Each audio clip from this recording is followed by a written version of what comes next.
એક બાજુ સપના અને બીજી બાજુ ઓકાત. રસ્સાખેંચ જેવી જિંદગીમાં સાવ ખેંચાઈ ગયા છે સાહેબ. મુદ્દો એ નથી સાહેબ કે તમે દુઃખી છો, વાત એ છે કે એનાથી ફરક કોને પડે છે. દુઃખી એ જ થતા હોય છે જે બીજાને ખુશ કરવા માટે જ જીવતા હોય છે. અમુક લોકો હંમેશા હસતા રહે છે કેમ કે એમને ખબર છે કે એમનું દર્દ સમજવાવાળું કોઈ નથી. સંબંધમાં જતું કરી દેવાય પણ વારંવાર એ જ ભૂલ થાય ને તો સંબંધને જ જતો કરી દેવાય. દુઃખ એમને પૂછો જેમને દુઃખનો અનુભવ કરેલો છે, બાકી પૈસાવાળાને દુઃખ શું છે તે ખબર જ નથી હોતી. દુઃખના શબ્દો જ્યાં સુધી દિલમાં છે ત્યાં સુધી કોઈ વાંચી શકતું નથી.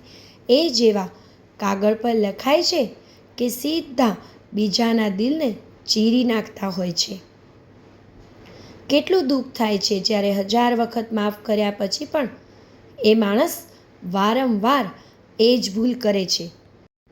જુઓ ને સાહેબ, આ દુનિયા, માણસ પોતાના દુઃખથી દુઃખી નથી થતો, એટલો બીજાના સુખ જોઈને થાય છે. બધા દુઃખ દૂર થઈ જાય પછી મન પ્રસન્ન થશે એ તમારો ભ્રમ છે. મન પ્રસન્ન રાખો, બધા દુઃખ દૂર થઈ જશે. દુઃખ તો ત્યારે જ થયું મને જ્યારે બીજાની નહીં પણ પોતાની જ નજરમાં હું નીચો પડી ગયો. કાંટા ખૂંચે છે એનું કશું દુઃખ નથી મને, સંતોષ છે કે હાથમાં સાચું ગુલાબ છે. કોઈ વ્યક્તિને દુઃખ આપવું એટલું સહેલું છે જેવી રીતે સમુદ્રમાં પથ્થર ફેંકવો, પણ કોઈને ખબર નથી હોતી કે એ પથ્થર કેટલો ઊંડાણ સુધી ગયું છે. સુખ મેળવવા માટે જો તમે કોઈને દુઃખી કરશો ને તો તમે ક્યારેય ખુશ નહીં રહો. દુઃખી થવાનો આ રસ્તો છોડી દો.